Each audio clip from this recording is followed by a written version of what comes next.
All right. I am so excited to introduce Mia Wenjen. She is the author of Sumo Joe, and I know your teacher shared that story with you earlier. I'm going to let her do her talk, and then I do have the questions that you guys submitted. So if we have time, we will go ahead and do those. All right, I'll let people in as they come in, but I would like to turn it over now to Miss Wenjen. Hi, everyone. Thank you so much for having me. I'm so excited to be here. I thought I would talk about how my book came into being, and it's kind of like a funny story. Like you might be like, oh my gosh, like that could happen to me. So what happened was, I my husband and I go to this Brazilian restaurant.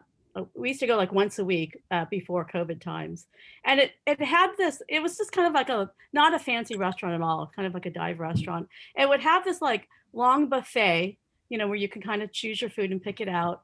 And then at the end of the buffet, there's like a window, and you stand in line, and behind the window, there's a man or a woman, and they have like meat on the grill. So you can choose like what you want, and they'll carve it for you and put it on your plate. So a lot of times when you get to the window, there'll be a line. You just have to like kind of just wait your turn because somebody like orders a lot of food. So I was standing in line, and this man in front of me, because my husband was behind me, was kind of like a burly, strong guy, just like a kind of like a strong person. And I was just dwarfed behind him, and like not really thinking anything other than like, God, this guy's kind of big and strong. And then all of a sudden, I got these like rhymes that just like popped into my head. So I got my food, and I ordered my food from the window, and then I sat down at the table. And while my husband was finishing his order and paying for our food, I just quickly wrote these rhymes into the notes section of my phone. So I'm going to read you the notes, because this is my actual note from my iPhone. I'm going to read you my little rhymes. Sumo bro, get low. Stay in the ring. Don't move a thing. Big meal, chompo. Sumo Joe in the ring. Fling. Next thing. Sprinkle. Twins? No. Sumo Joe, big bro. Oh no. Bye bye, Joe. Kia. Step in, step back. Easy flow attack. In the ring. Rice powder fling. Good luck in case you're stuck. Flow. Go. Aikido Joe, winner. Make demons be gone. Stomp hard and strong. To make demons be gone. Thanks to Shinto. So that was sort of what I wrote in my phone, like as I was waiting. And then I wrote a few more, just like as I thought of it, like, in the car ride home. And does that sound like a book to you? Like, no, right? That's not really a story. That kind of makes no sense at all. And so anyway, I just had it in my phone and just kind of sat there. And then I went to work like a few months later. And we have these offices where people kind of keep their, they change desks a lot. So they don't have a lot of stuff on their desks. But one person had the squish ball. It just had the squish ball with like a different company on it. And so I looked at the squish ball and I laughed because it was a sumo guy. And the people at the desk were like, oh, like, what's so funny? And I was like, that's so funny because your sumo ball is so cute. And it reminds me, I had written these rhymes, like maybe for a picture book or something, but I just written them, and it just reminds me of that. And they're like, oh, like, what are your rhymes? Like, that sounds interesting. So I just did a few off the top of my head, like, sumo bro, get low, just like whatever I could remember. And they said, oh my God, that sounds so interesting. That's like, you should write a book. Like, there's something there. And I thought, oh, okay. Like, I have never written a book before. Like, I don't really know how to do that. So, a couple months went by again, and I decided to take a class, like you guys, go back to school. And there was a class at my local high school, like through community education, like like anyone can take a class at night. And this class I took was, about writing picture books, and it met like 4 times, just like during the month of January. We just met 4 times, and I thought, okay, so if I'm going to take a class, I better like actually get, like make these, sort of like rhymes and notes in my head. Let me make it into a real story. And so I made this. It's just like kind of like a mock-up book. And so, I mean, I drew this myself, but I'm not the illustrator for my actual picture book. As you can see, I'm not that good at drawing. And I worked on the words, and I worked on the words in the class with the teacher and also with other students. So we would read each other's stories and we would give advice or say like what we liked or what we think, what we would change. And so so by the end of that 4-week class, which was, 4 times, I created this, it's kind of like called a book dummy. And so I'm going to read you this and just see if you notice anything that's similar to the actual story that you might have heard more recently. And so actually, I also just clipped different photos that I found that I thought, oh, this might be related to the story, like for the illustrator, just kind of to give me inspiration. And so Sumo Joe, this is my dummy. Get up early, have to hurry, Sumo Joe. To the ring, ready to go, practice sumo. Sacred salt fling to bless the ring at the doyo. Special belt knotted just so, ready for sumo. Step out of ring with foot or toe, lose sumo. These are like various demons. Stomp hard and strong, make demons be gone. It's from Shinto.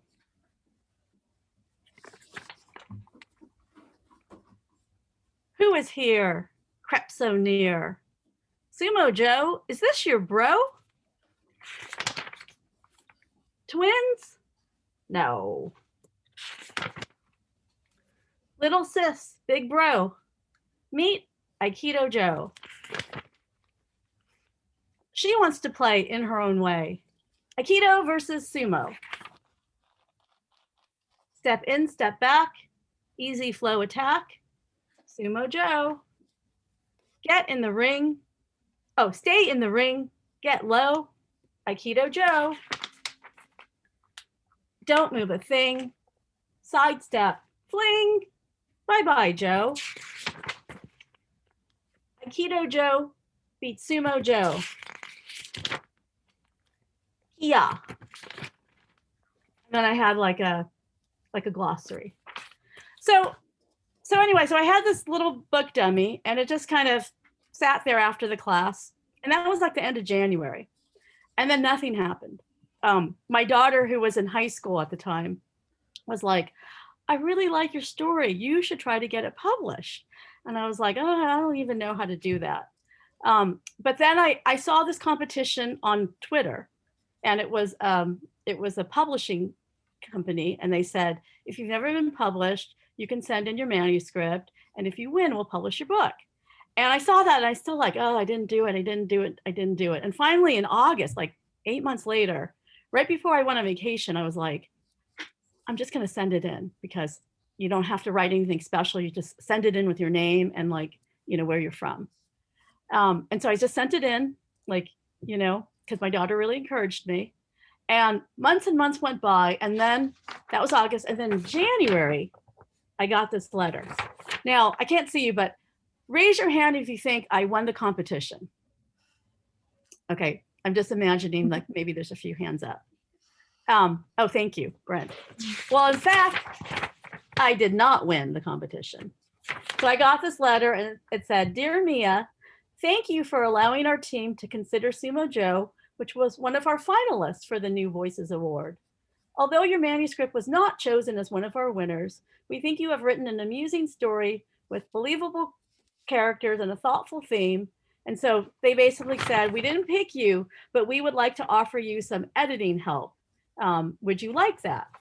And I said, yes, I would love some help, because I just had that one teacher and some classmates, but like, I need help. And so then I worked with the publisher, with an editor. Her name is Candace. And we went back and forth, maybe 3 or 4 iterations. So like they would say like, oh, we really liked your book, but you have this glossary, but maybe you need like a little note at the end. And I was like, oh, they didn't even change the story. That's so funny. So I was like, okay, yeah, I'll write a little note, tell me what it should say. And so I wrote that end note like maybe 4 or 5 times. It actually took me a really long time to get it right. And I was like, oh, they like the story. They think it's perfect. But then, with each time they gave me feedback, they'd say like, oh, why don't you change this? Or why don't we think about that? And so you'll notice like different things changed. And so then eventually July. So I got that letter in. So I sent it in August, and then I got the letter for help in January. And then in July, I got this other letter that said, basically, hey, you worked on the story a lot and now we kind of like it. Congratulations. We're going to offer you a contract to get the book published. I was like, yay. And I thought, okay, well, maybe it's done because, we did go back and forth quite a bit. And so, not really. No, we had more work to do. And so what they did is they took the book and they decided, the editor decided, like, this is how we're going to take the words and split it up and put it on the pages. And then these are sort of our ideas for the illustrations. Now, I didn't pick the illustrator. The editor and the publishing house, they picked the illustrator, but I had seen his work online. And I was like, oh my God, this guy is so amazing. He actually drew like a sumo scene. And I was like, what? Is that another book? Like, what is that? But I didn't know. He actually had been chosen, but I hadn't found out yet. And he sort of just drew 2 scenes just because he was kind of excited to draw a sumo, to draw the pictures for this book. And so basically I got this and they're basically like, oh, what do you think of how we split the book up and with the illustrations? And I said, oh, that's great. It's wonderful. But what happened is like, there was that one scene where it was like, are they twins? No. And I had envisioned like the 2 faces identical except one with a ponytail because I thought that would be so funny. And they're like, unfortunately, that scene has to go because the way the illustrator draws, it just kind of doesn't fit in. And so they said, so a few more months went by and they said, hey, would you like to see what the illustrator has done? He's done these sort of like mock-up thumbnail sketches. And I was like, yes, I would love to see it. And that they're kind of like, and this is the reason why we had to cut that, twins thing, even though we thought, we did think it was funny. And so they sent me this, which is a mock-up. And the illustrator drew these sketches, which are pretty close to what he drew. And he does it in this like special like blue pencil, which I think he can like copy it. He can make a lot of copies and I think some of the lines don't show up, or I don't know, there's something special about the blue pencil. So they sent me this and they kind of asked, they did ask me for feedback. They're like, what do you think Sumo Joe should look like? And what do you think Aikido Joe should look like? And I said, I don't want him to look like super stocky. Like I want him to look strong, but I don't want him to look, like he's overweight. And I was like, and Aikido Joe should be like much smaller, but like, but she's a feisty thing. And so they have what they call, the illustrator does what is called Easter eggs. And that's kind of like these like little surprises. And so I asked him because I didn't know. I said, oh, did you do any Easter eggs like in the book? And he said, yes, I have some things I kind of just snuck in on my own. And he said, like there's drawings of his own family, like in the photographs, like in a hallway, and like little things that he kind of snuck in just like for himself, like little fun things.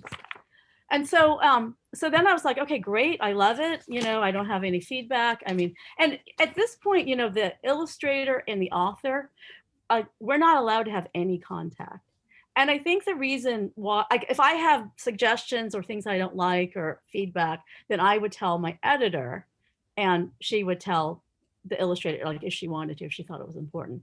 And I think the reason why we have no communication, like we're not allowed to at all on social media or email, is because they don't want the author to like impose, their ideas of what the illustration should look like, because like everyone has their own sort of vision of what the book will be. The editor which is a whole team of people, they have their own um, like thoughts of what the book should look like. And I have, I had those, those photographs of like, oh, this would be good in this scene. And then of course the illustrator has completely his own ideas. And I think his ideas are the most important. And so I'm going to show you what we call, so the next thing that arrived in the mail was this, which looks like a book, but it's actually not a real book in the sense that everything is kind of loose and it comes out.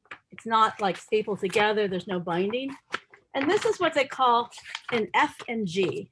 So the F stands for folded and the G stands for gathered. So they call this an F and G, or a folded and gathered. So it's basically the book, it's printed, but it isn't bound. And but it's very close. It's very close to what the book will be. Like this page, for example, they were like, this gets pasted down, into the cover. And I saw these like, end papers for the first time.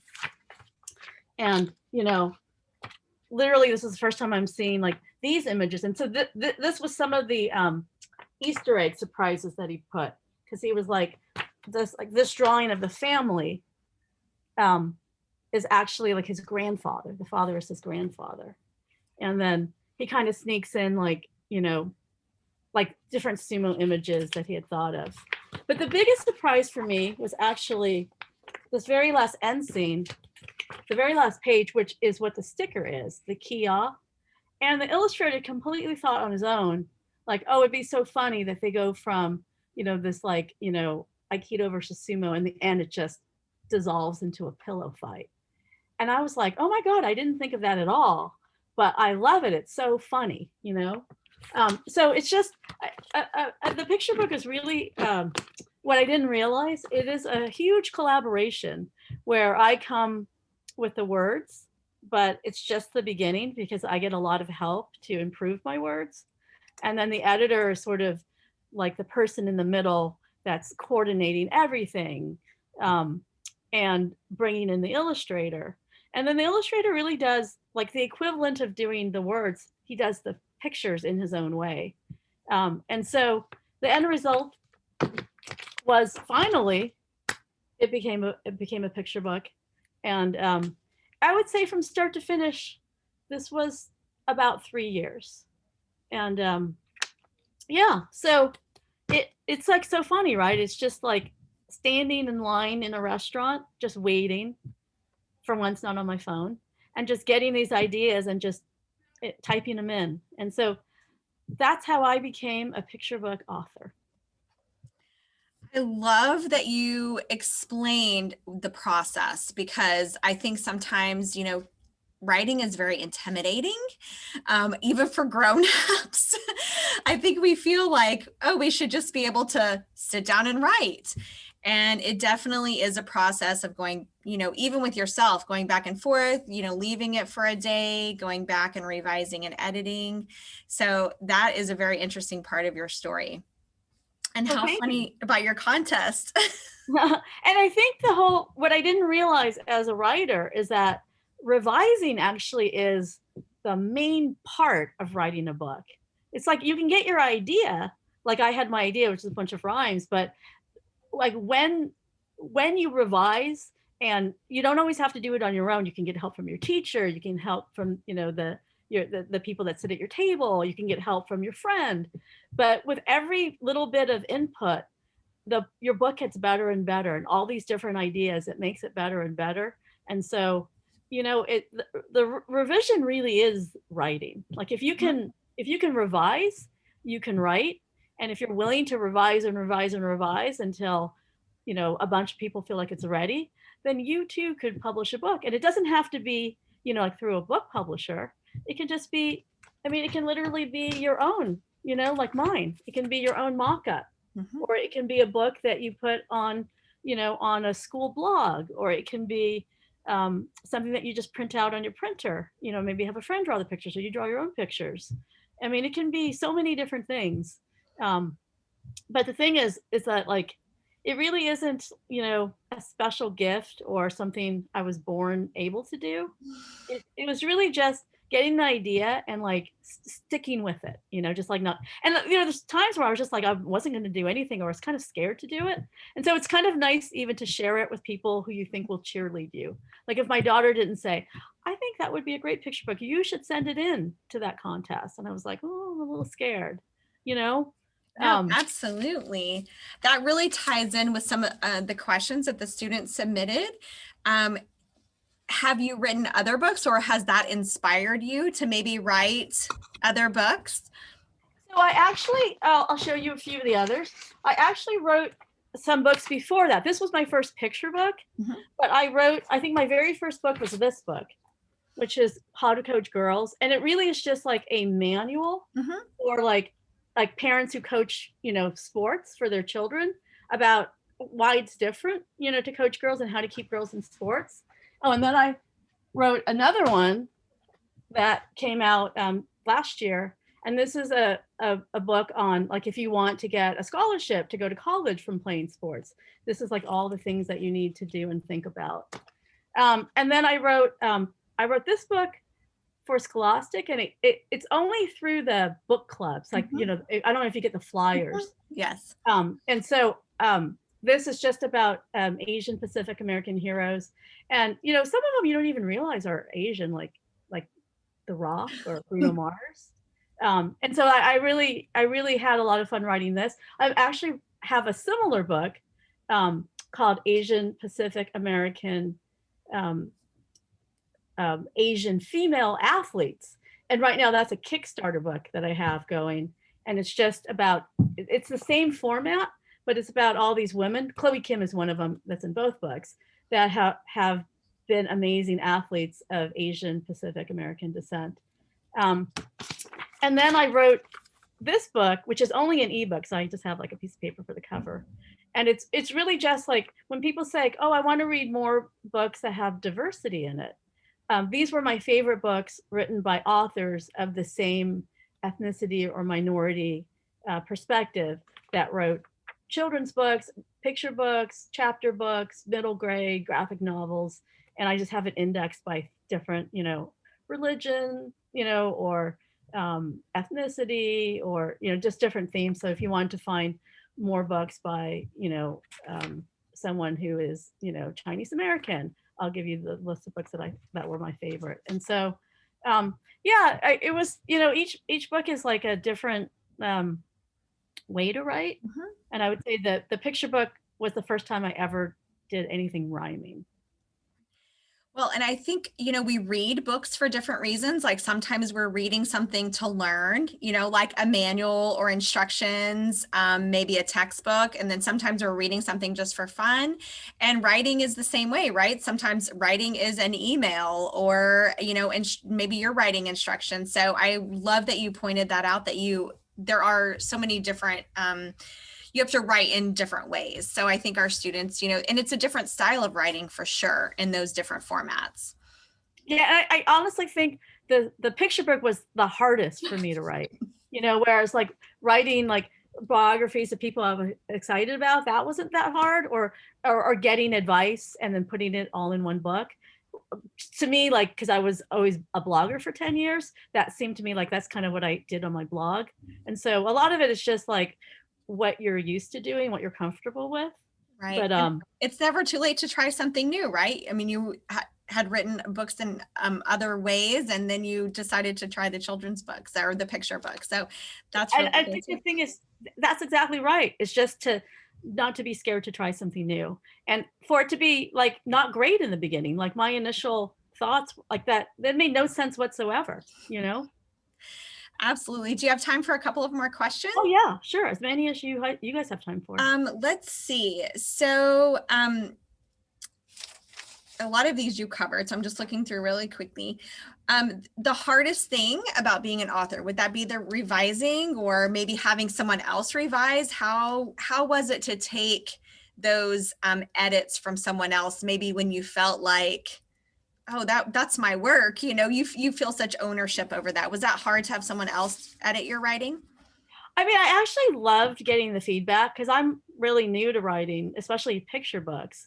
But it was like a little bit of a dagger in my heart when they're like, "We love that scene about, twins, no, um, but we have to take like it doesn't make sense. Like, is it okay to take it out?" And I was like, "Oh, I just thought that was so funny." But like to let that go was like, oh. But actually, I mean, like as a picture book author, I mean, part of your job also is getting your books out there and getting people to read them and getting people to buy them. And so that's actually like a bigger part of being an author than I realized, like when you go through a publishing company. And so that's why it's so great for me to get this opportunity to meet with you guys and talk about my book. And, and I'm so grateful that you are interested in it and are excited about it. Because it also makes me feel like, oh my God, people like my book. Like maybe I'll try again. So No, thank absolutely. And maybe once you write, once you have that first one, you have the confidence, to go in. It's like scoring your first goal in a game. Then you feel a little bit more confident in the next game. Yeah, exactly. Or like moving up a team. I was like, Yes. I was okay on the other lower team, and then I got moved up, and it's like, whoa, everyone's so good. Like, I don't even know if I belong on this team. That's a great analogy. I think something that our students can really relate to. So what with your first book, how did you decide to write that book, or what inspired you? I mean, we know the story of Sumo Joe, but your very first book, was it just from your blogging experience, or how did you kind of get that inspiration to go ahead and write a book? So I have two daughters and a son, and all my kids played a lot of sports when they were young, and we had a real range of experiences from having a great experience to like, having a poor one where my daughter was like, my coach said I was unfit and I want to quit soccer now. And so as a mom, I was like, like I just want my kids to finish what they start, so finish the season or, stick with it until the end of the class session. But then I realized, you know what, like 70% of kids quit organized sports by age 13, but girls were quitting at 6 times the rate of boys. And then I realized, there's something about coaching girls that to do it right, you have to do something different. And I had a neighbor who was the Boston College women's varsity soccer head coach. And so I used to always go to her, especially for like soccer issues, like, oh my God, my daughter wants to quit soccer. Like, what do we do? Like, and then I thought, you know what? She's been coaching for 20 plus years. Let me ask her those questions and then let me put them in a book because like for example, my husband coached our kids doing kindergarten soccer and like first grade and second and third grade soccer, boys and girls, like, and I was like, how is he supposed to know this information through trial and error when he's not a professional coach and he doesn't, do it that often. And so I thought like, let's just put it all there. And it's sort of like a way to help people decide like, oh, I don't, maybe I didn't play soccer before, but I want to coach my children's team because if I don't coach, there's not enough people and they can't have another team and some kids won't be able to play soccer. Just to give them confidence and also just give them information just to make it a more less stressful, more successful season. So Great. What I know you said Sumo Joe took you about 3 years. What is the shortest amount of time it's taken you to write a book? So when I wrote this book for it was printed by Scholastic, I went through what's called a book packager, and so they do the book. Scholastic hires them to put the whole book together, start to finish, and like they're like in a rush. So they're kind of like, okay, it's January, and we want the book out by April, like printed, like in people's hands in April because May is Asian Pacific American Heritage Month, and so they're kind of like, you have, 2 weeks. Can you just get me the first draft of your book? 2 weeks. And I was like, okay, let me just drop everything and like, write it. And so every time I would turn something in, I would get a few days off, but 3 or 4 or 5 days. But then the minute it would come back, they're like, can you have it back in like 1 or 2 days, please? Because, we need to just move on this quickly. And so the whole book was written start to finish in probably less than 6 weeks. Whereas this book, it took 3 years, but like, I would go months where I wouldn't have to do anything. or I would go months and then they would say, oh, can you do this one thing? And I would be like, oh my God, they want me to do one thing. I like stress about it for like an hour. And then I would sit down and I would do it. And it would take me like 10 minutes. You know what I mean? So it would be like, I don't know what they didn't like, freak out. And then it was like, actually do it. Okay, less than an hour. Whereas this was just like, okay, we just got to keep it moving, you know. So it's just, you know, a lot of it just depends on the publisher and their time deadlines. But I would say 3 years for a picture book that's the average. That's normal. wow. Sometimes it takes even longer, you know. And I also know people who write books and they might take 1 year, 2 years, 3 years, even 5 years to write their book before they even turn it in to their editor. So I think every book is different and every author is different. And, you know, sometimes like when it's ready, you know, it's ready. And sometimes, you know, it can feel like I've been working on one picture book for like 2 years because it just doesn't feel quite ready. Like I know I need to add some more stuff. I'm just not quite sure what to do.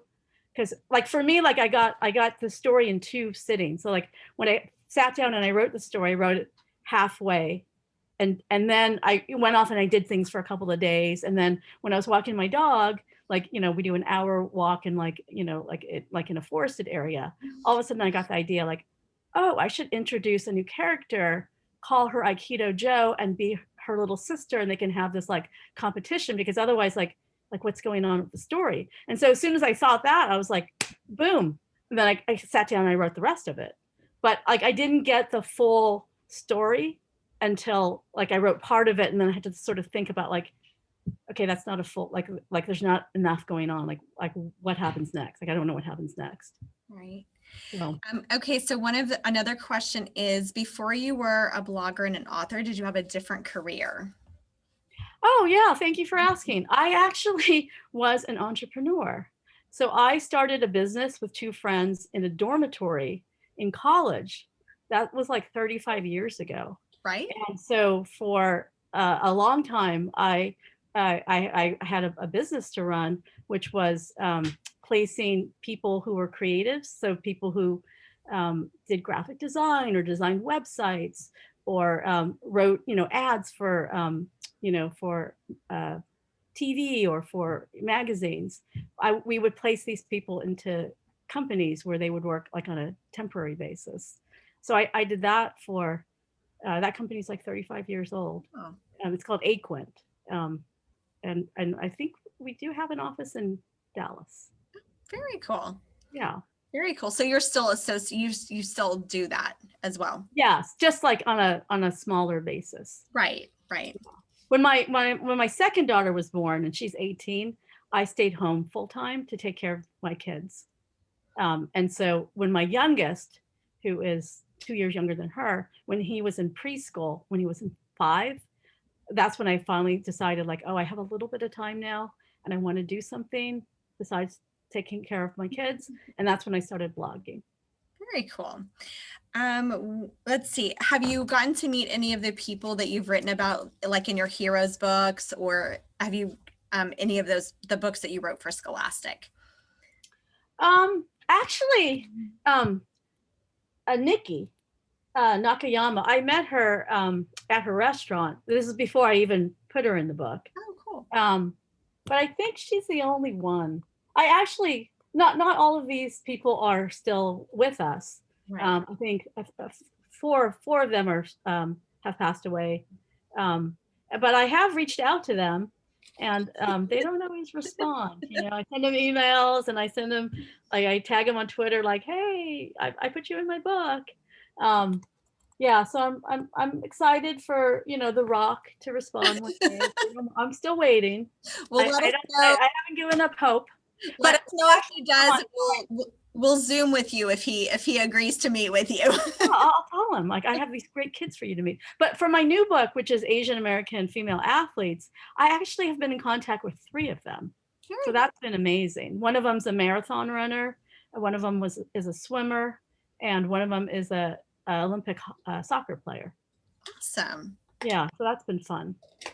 Awesome. Well, this has been just amazing. We're so excited to have you. Thank you so much for joining us. And If you don't have anything else, we will go ahead and close this for today. But we love the book Sumo Joe, and it was just amazing to hear about your process. Oh, so I just wanted to say I sent you all a sticker. Where's my sticker? So one for every student. So hopefully you will get that. And then for every adult, I sent you a squish ball. So I don't know, maybe if you guys get stressed, the students get stressed and they're good, they can be rewarded by, playing with the squish ball. Yes. Yeah, so I hope you enjoyed the sticker.